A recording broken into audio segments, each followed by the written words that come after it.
Hello, everyone, and welcome to episode 116 of the RRBG podcast. This episode is brought to you by Hofbräu Beer. Make sure to check out one of their many locations across the U.S., the Hofbräu House in Las Vegas being my personal favorite.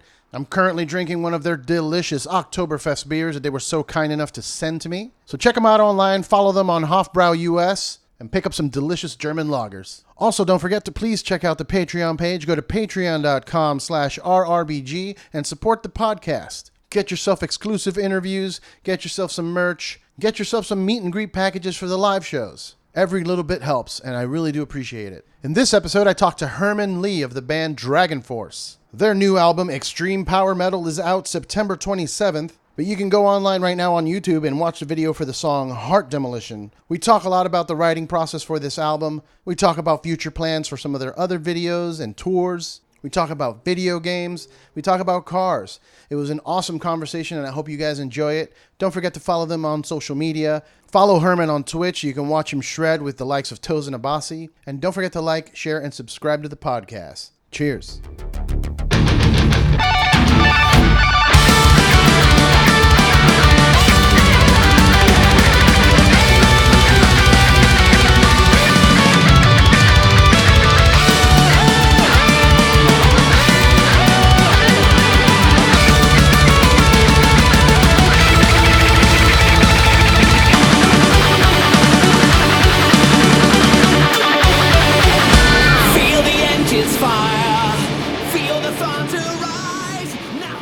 What's up, everyone? I'm here with Herman Li of the band DragonForce. How are you today? I'm doing great. How about you?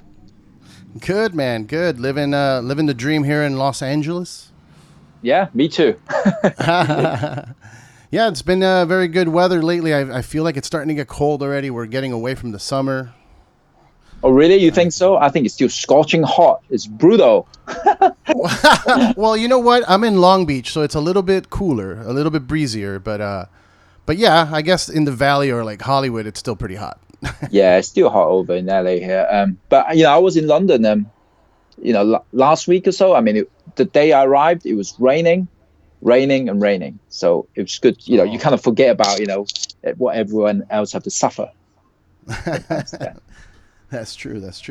So DragonForce has an album coming out September 27th. It's called Extreme Power Metal, right?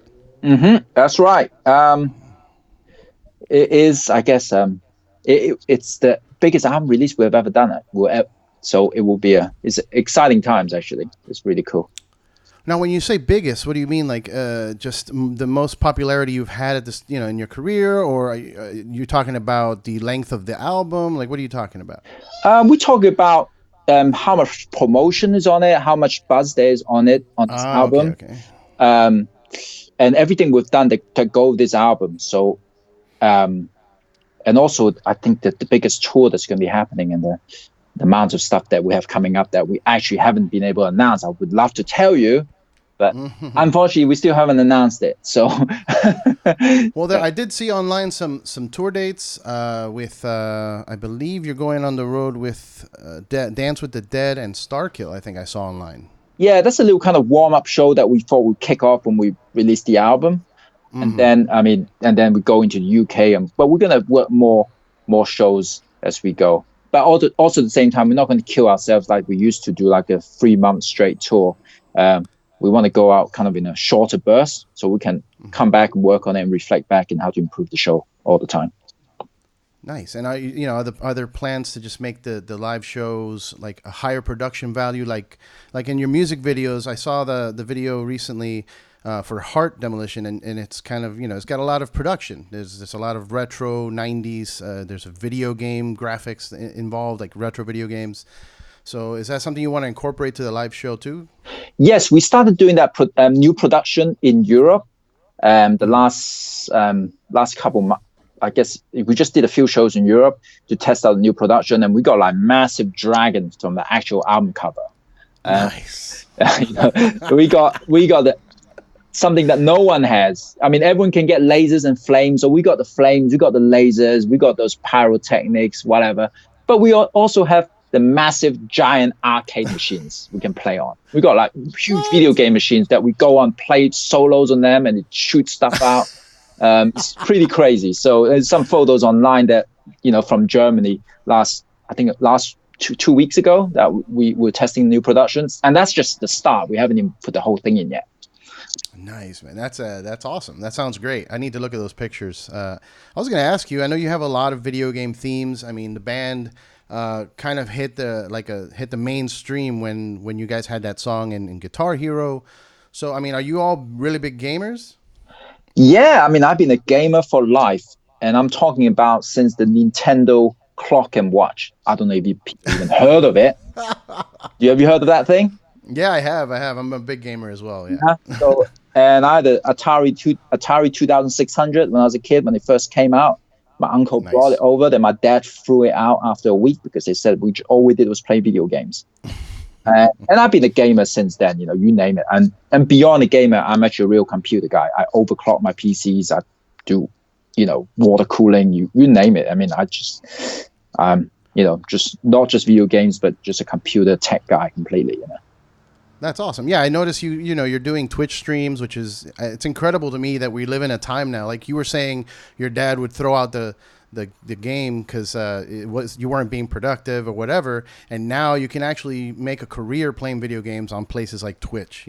Yeah, isn't it insane? Like players like Ninja, how much these guys bring in in terms of audience, and spread the world of video games. They so I mean that's really cool, and it's and I remember when I was playing video games, people I was bullied and made fun of in school for playing video games. Now it's actually, I guess, it's a cool thing now. In some way, almost Hollywood almost made I guess computer nerds cool now. I think in some of the movies I've seen recently. Oh, for sure. I mean, it's all about that type of culture where, you look at the biggest movies right now. What is it? Marvel movies and the Avengers and all that. And that's all comic book stuff. That's nerd stuff.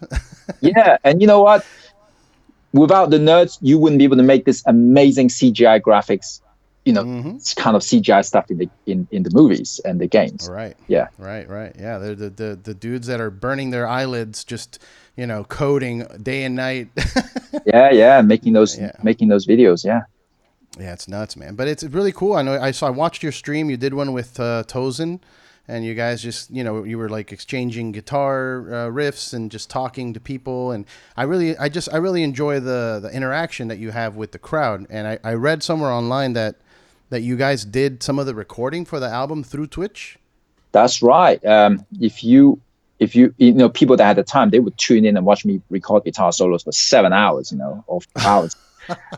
So you getting multiple versions of the album already before it comes out. And so, and we were recording, a bunch of stuff. We're talking to the fans about lyrics and, what we should do. A lot of interaction. So this album was really created. I would say not behind closed door. There's a lot of open interaction with the fans.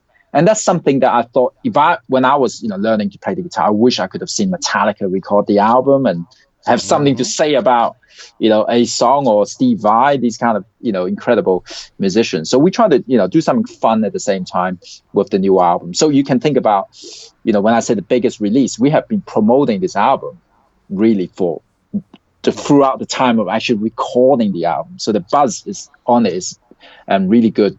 Yeah. That's exciting, man. Yeah, it's such a great time with that. Like you said, I mean, one of my favorite things with old classic records was when they would release a DVD with like the making of the album, behind the scenes and stuff like that. And that was really cool, but there's no interaction. Now you can get on Twitch and the fans can talk to you directly and you can respond to them and it's nuts. I don't know. It's great. Yeah, absolutely.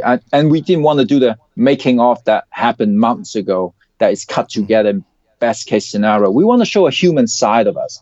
That I make mistakes. You can see I screw that solo up. I spent 6 hours today and everything sucked. It wasn't a good solo. It wasn't a good day of recording. And I think the fans will kind of get something out of that. It makes them feel better, and that encourages them that don't give up. It takes time, and everything. It doesn't just happen. Sometimes a lot of players say, I can never play like this, like you. Fans that say that, and I always say, you should aim to get better than me. Do your own thing. Yeah. Yeah. Hmm. Yeah, it's crazy, man. Because I mean, you're known to be like we mentioned earlier, Guitar Hero. You guys had the most difficult song. Like you're the fastest band in the world, supposedly. I've heard. I mean, I've seen that headline. You know what I mean? You guys are insanely talented in terms of technicality and everything, but also you have a lot of fun that goes along with the band. You know, like I've seen videos of you playing in a pool, like on a cruise somewhere, and I thought that was incredible. You know? Yeah. We just trying to have as much fun as possible in doing what we love. And this album is all about that. We just threw everything in that we love about what happened in our lives in music and the game stuff, and just amplify it to the max that we want to create, and get really artistic with it, like that music video that we've done that just came out of Hard Demolition, the Sega Mega Drive crazy stuff, and the Ninja Bear, all the weird stuff that I love about gaming. There's that kind of fantasy. It's kind of fun. It's not too serious. Yeah, yeah. Mm-hmm. No, I love it. I love it. I'm all about it. It's everything I grew up with. And watch even the other video that you released for the album too, the Highway to Oblivion. Is that right? Yes, that's right. Yeah. And that one was it was kind of like Tron themed. So absolutely, yeah. You got it. Tron. I mean, we said it. That's what we said to the director. We want Tron. We want those neon purple crazy light with fast driving motorbike. Fighting the enemy, getting shot at. Kind of a sci-fi theme, and it goes with the music and the whole cover. Like superheroes kind of thing. Yeah, I love it. I love it. And let me tell you, I don't know if this is. I don't know if the song titles have been announced to everyone, but I got to listen to the full album, and there's a cover song on that album. Yeah. I don't know if people know about it, but My Heart Will Go On is perfect. Celine Dion. I mean, we did it. We took that song, we took it to a DragonForce level. Amplified it by 9,000. It's over 9,000, dude. That's what's going on with that song. That's what Scooter said. Yeah. Yeah. No, dude, what a selection. I gotta tell you, like to me, that's one of those songs where when it came out, it was beautiful, right? And it was insanely popular. It was one of the most popular movies. And then it kind of it became kind of a meme, but you can't laugh directly at it. Like, it's still a good song. It's so well written. It's beautiful. And then you guys just took it, and now I swear, like, that's, I don't know. Maybe I'm hyping it up too much. I might have to pull it back. You're not hyping up, man. There's the response on that, in the background of what's happening with that song is crazy. I mean, I'm getting this request on email that says, can you authorize using this song? It's amazing, this cover. I'm getting commercial requests on these stuff. So it's like, wow. Yeah, I think it might be the biggest hit on the album, even though it's a cover song, like that might be what, takes you all the way mainstream because people are freaking out about it. Yeah, you never know. I mean, we had fun doing it, and we might even do a music video for it. And you can imagine how crazy that one's going to be. I can't tell you about it yet, but I can't wait. So you're going to be hitting the road. You said like a warm up show. Is that warm up show with Dance with the Dead and Starkill? Is that going to have the full blast production that you're preparing, or is that kind of just to get the warm up of the remembering the songs and having everything down? I mean, they're full on shows, so we're going to bring as much as possible. If we can even fit the dragon in the building, we'll bring it in. I mean, that thing is huge. Obviously, the dragon. If you see on the cover how big that dragon is, that's pretty much how it is in real size live. So that's nuts. Yeah, I don't know if you can go through the door. I mean, it doesn't duck very well. It doesn't bend very well. But we're working on something cool for the tour. So don't worry. It's not just us standing there, or sitting there and say, "Oh, we're going to play a few songs." It's a full-on DragonForce show. Oh, wow. That's exciting. I know you guys are coming down here to Southern California to I try not to go to LA shows because it's too crazy. Mm-hmm. So I go to the shows in Santa Ana and like Anaheim, like the Observatory and stuff like that. And you guys are playing there. Yeah, we're doing the Santa Ana Observatory, and we're also doing one in Ventura, the Majestic Theater. Oh, nice. They're pretty far apart from each other, especially once you're on the traffic. You could have, traveled to New York, by the time you start driving. Yeah. Yeah, people don't get that how big and how much distance is here in California. It's it's one state, but wow, I know. it can take a very long time to get across it. Yeah. Like there's just times where LA shows don't even make sense to me because with the traffic downtown, it's going to be an hour and a half, just to get 15 miles. It's know. nuts. You're like traveling for 4 hours, for me to get to Santa Ana from where I am in LA, it's like in traffic is 4 hours, right? I mean, it's crazy. And going back to the video games, you guys, you had the Guitar Hero song, and now you have a song in the game Audica VR. Mm-hmm. That looked, I hadn't heard of that game yet, but I saw videos today, and I was like, what? It's a rhythm shooter. So you're basically shooting at the notes of the song, kind of in this like crazy trippy outer space place. Yeah, it's insane. You played it? Oh, I played it. That game is absolutely out of its mind. It's just like over the top. So I actually we did a commercial with Oculus VR, Oculus Rift, once upon a few years ago, and I saw this game. I go, oh my god, this is insane. So I said, I spoke to the guys. Actually, I knew the guys that made the game as well. They're the same people behind Rock Band, and I said, you got to put DragonForce in there. So we started talking, and then we're getting DragonForce in there, and they said, oh, we got to cut the song down to 2 minutes or something because people's arms are going to fall off on this song. This is, I can imagine. It's too much exercise. It's insane. Yeah. There's too many notes. I said, you know what? Cool. Make the short version and then the full 7 minutes, craziness. So because people want to play DragonForce songs to real high level, they know it's going to be hard if it's in a game. Yeah. So I thought this is great. Now you can exercise in your own home playing the DragonForce, and you're gonna be fit. You're gonna be super fit if you can play that song on VR. Yeah. Yeah. Keep the 7-minute version as a expert mode or whatever, or extreme difficulty, and that's how you get the full song. Yeah. So now we have the hardest song in that game too. We're like the villain in video games. That's great, man. I actually put online on my Facebook that I was going to talk to you earlier, and a lot of people were asking me like, make sure to ask him if you're able to 100% through the fire and flames on Guitar Hero on Expert. No, but I still get asked this 13 years later. 12 years later, can you believe it? It's insane. Yeah. Yeah. But we actually, there's on Twitch, there's a lot of people still playing this plastic controller. And the new hit is it's a song called Cry for Eternity, which is from the same album, which is extremely hard. It's another 8-minute song. So because of the community liking that song so much on the plastic controllers, we're actually going to bring that song back on tour and play that insane 8-minute song. Nice. Yeah. Nice. Yeah. Yeah, man. It's funny because I've found that a lot of actual guitar players have a hard time with that controller. Like it's not as intuitive as, your fingers want to go to where the notes go, to the right string and everything. So it's difficult. Even if you wrote the song, how to play it on a guitar, it's still hard to pull off on that limited, 5 buttons or 6 buttons that they give you, Yeah, that's true. It was crazy when that song came out back then. People were trying to master the force. I don't know. Yeah, it's like, dude, just get a guitar.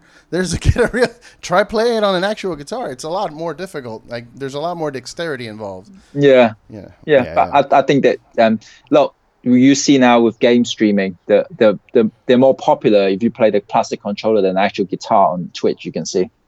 Yeah. Yeah. So I've noticed that you may be into cars. Is that true? Oh yeah, I'm totally into cars. So I drive them, I fix them, I try to race them the best I can, and service my own stuff. So I'm not just buy a car and drive it and show off. I'm actually into the whole thing. Yeah. That's awesome. And is there do you go to the tracks and everything to race them?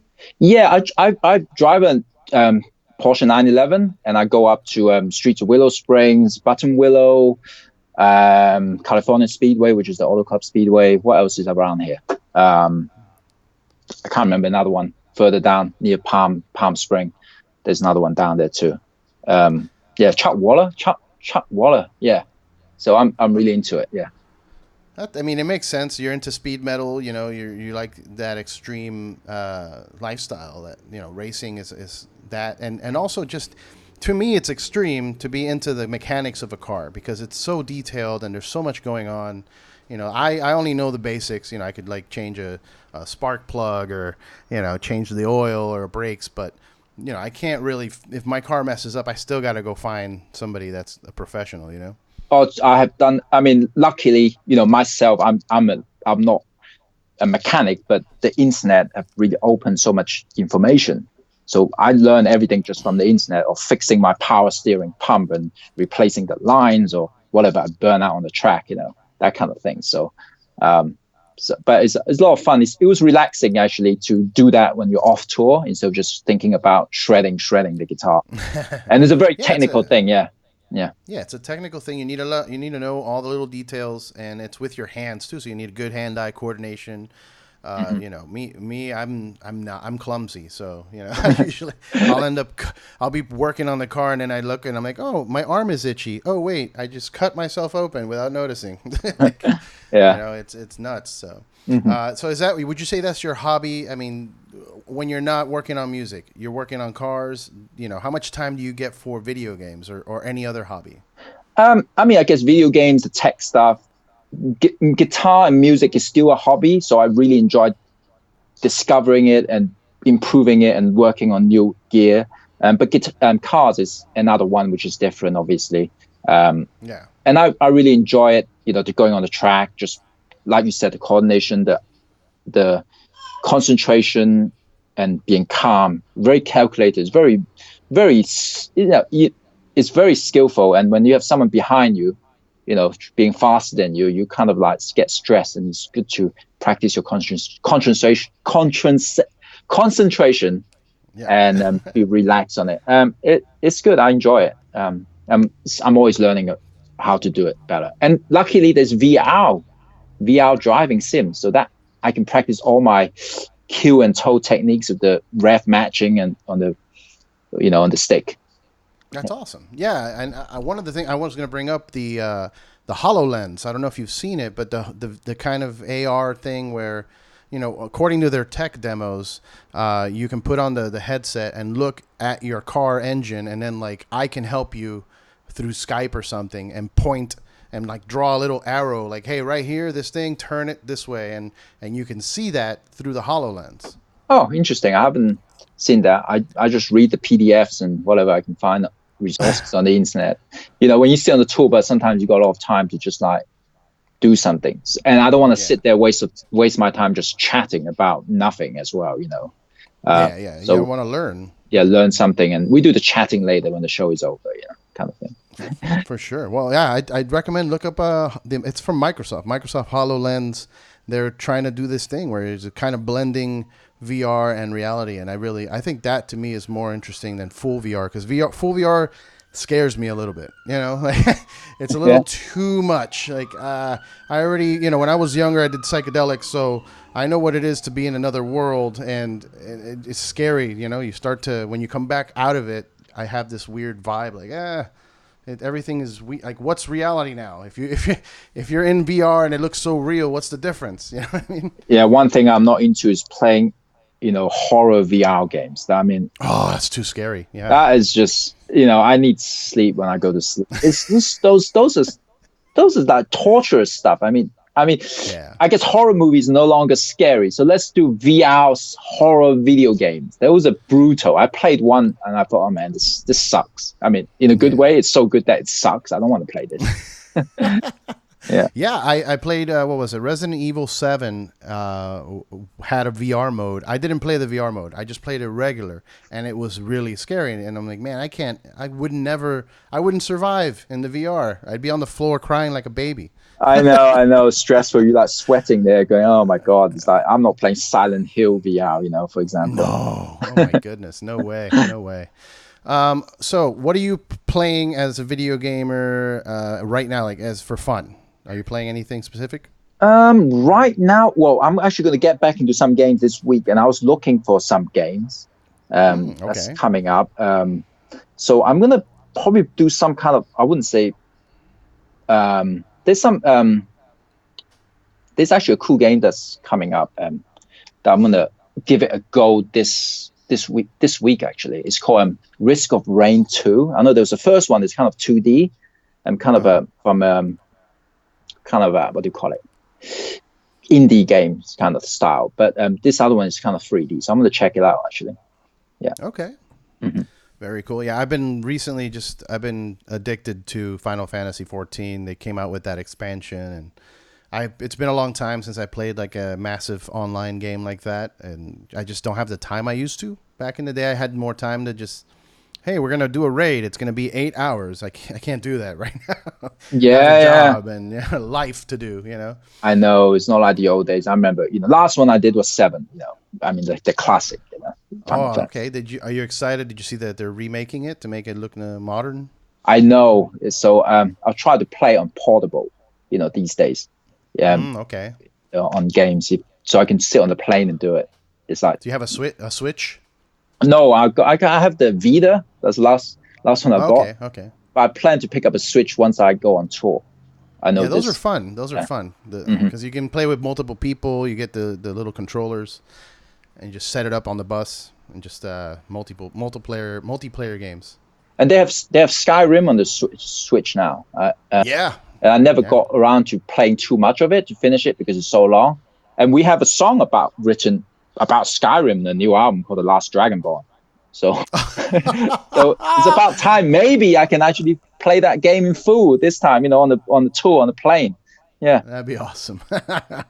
That's great, man. So let me ask you this: on tour, what is your fantasy like tour package? And you can give me 2 different ones, like one with bands that don't exist anymore and bands that exist now. I don't know actually. One thing is we have to headline and we have to have the bigger dragon than everyone else and more dragon. All your dragons belong to us. That's what I have to say. Yeah.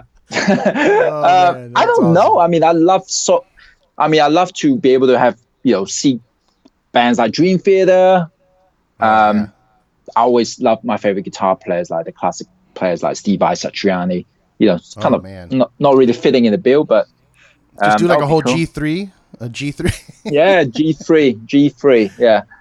I don't know, but it's kind of weird doing when I'm on tour with these bands that we talking about here. We toured by Iron Maiden and all that. And when we have to tour, we don't have the time. It's too much stress to be able to actually watch the bands before or things like that. You got too much to do. So I usually just like to go to these concerts and just enjoy it, not have to think about anything. You go have a few drinks with friends, don't have to worry about what time you're going to play, the gear is okay, or warming up. So I'd rather not play with bands that I like, so I got time to enjoy them another time. Yeah, and I don't have to hear it every night and kind of maybe might ruin it for me, That's true too. Yeah. That's interesting. Are there any new bands right now that you're listening to that that are doing something a little different, maybe that you find interesting? Yes. So, were you ever into Steve Vai? Anything like that? Were you ever into it or anything like that? Yeah. Oh, yeah. I mean, "Tender Surrender" is one of my favorite songs of all time. Cool. Do you know the video? The audience is listening with the kid playing the guitar. Little kid, Thomas McLaughlin, that's his name. He has a new project and he's back. He hasn't played guitar for years. He was the Steve Vai protege. He was like the prodigy of the guitar back then. He's back with a kind of synthwave guitar album and the instrumental guitar stuff. So I really got into it. He told me he stopped playing guitar for like 10 years and now he's back. Wow. And so while that's happening, he's got some kind of synthwave guitar stuff. I said, come on tour with us. We have that kind of theme happening. So he's going to open the tour in the UK with his band. It's great to be able to bring some of these guys who are not as known now, but they're incredibly talented. They do a lot of stuff on social media, but they don't get to go on tour very easily, and to give those kind of opportunities, to like really talented musicians. That's awesome. Yeah, I really do appreciate it when bands do stuff like that. You know, it's always cool when you see a package where it's like 3 or 4 of your favorite bands of all time, but it's also cool to kind of discover new music and see some people that, you know, are working hard and trying to get out there, you know? Yeah, and we came from nothing. You know, we just started this band in this, you know, rubbish rehearsal room with just 4 dark walls and smelly carpet from people smoking, you know. Yeah, so we understand the struggle you need to go through, you know, to get noticed and get your music out there. Hell yeah. Hell yeah. I have one more question actually 2 questions from Facebook. Chris Kelly from the band Galactic Empire. Are you familiar with them? Yes, they dress like Star Wars characters. Well, they dress as completely, yeah. He wrote, did you and Sam write all Road of Resistance, or was the core of the song presented for them to add their leads to? So we played all the guitars and everything on it. So they presented us a song, you know, like this kind of the basic structure, and we kind of play it and put our own kind of approach to it, all the leads and, you know, solos and the rhythm playing. Yeah. Okay. Cool. All right. And then my buddy Dean Tompkins wants to know if you have a prosthetic face due to it being melted off by your shredding. Well, you know, I just happen to have the Asian face, and Asian don't, you know, age so quickly. You know, maybe, you know, I don't know. Yeah. I mean, that's the BS I'm telling myself anyway. We'll see. I'm suddenly going to age very quickly, like accelerated speed in a few years' time. Right. You look 25 until you're 45, and then all of a sudden now you're 80. Yeah, complete like acceleration. So we'll see. Yeah, dude. And you know, I just had one last thought when you brought up the dragon. I was like, you know, who else has like a big thing on stage aside from, you know, the maidens and stuff? Amon Amarth has that big like Viking ship. Yeah, they have a cool Viking ship. I saw. Yeah, you guys should do something together, like a giant, like a play where like they arrive on the boat to fight your dragon. Or we're gonna put our dragon on this ship. Yeah, there you go. Yeah, yes. And they got these cool things also they stand on, right? This kind of Viking stuff. So Viking stuff versus massive giant arcade machine that moves around. Okay. Oh my god. We have a battle there. Complete from the rock. It's like two movies just randomly got cut together, you know. Yeah, oh, for sure. I mean, kind of like, what is that? Is it Kung Fu Fury or? Yeah, Kung Fury. Yeah, Kung Fury. There we go. Yeah, that one kind of mixes all the different stuff. It's pretty awesome. Yeah, that's an awesome thing. Yeah. Well, dude, thank you so much for your time today. I really appreciate you, you know, talking to me and talking about the new album. I'm really excited to, you know, for people to hear it. Like I said, I heard it yesterday and I love it. And I want to come out to the show, man. I want to see you guys shred. I've never seen you live. Awesome. So I guess I'll see you at the Santa Ana show. Yeah, I can come out to the observatory. Yeah. Come down there. You don't have to go through too bad of a traffic, that one. And for sure. There are a lot of space in that room. I think we can fit some crazy shit in there. Hopefully Dragon can make his appearance. The roof is high enough. Yeah. So if people want to pre-order the album, the Extreme Power Metal, it comes out September 27th. Where do they go to pre-order? Is it your website or the label? Our website have the links to the label, so they can pre-order it, check it out. And we have the version of the Nintendo cartridge as well. So that's the one I want. Yeah, that's only on the pre-order, and that is really cool. Yeah. And there's the vinyls. You have a bunch of different really cool looking colors. Some purple sparkly one I saw that I really like. Well, like not sparkly but swirly. I really like it. Yeah, awesome. Yeah, and obviously they can check out this music video. We're gonna have more music videos coming up too. And one more thing. This is I'm gonna tell you this little secret, but I can't tell you everything. We're gonna have a massive launch party for this new album on the 27th September. Nice. In Southern California. So, and everyone is invited. So once we announce it, make sure you try to get to it. Obviously, it's limited space, but you are invited to go and check that out. That's very cool. I definitely will be there. I want to see that. Yeah. All right. There may be traffic to get through, but yeah. I'll make it. Yeah. All right. Herman Li, thank you so much for your time, brother. Cheers. Thank you so much, man. Take care. Bye-bye. Thanks. Bye.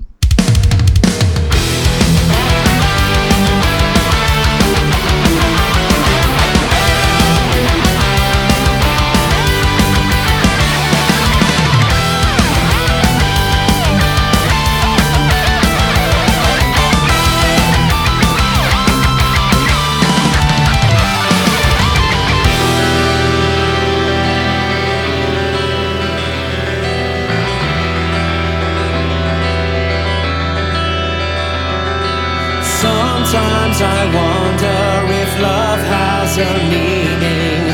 Feels like the sadness won't end.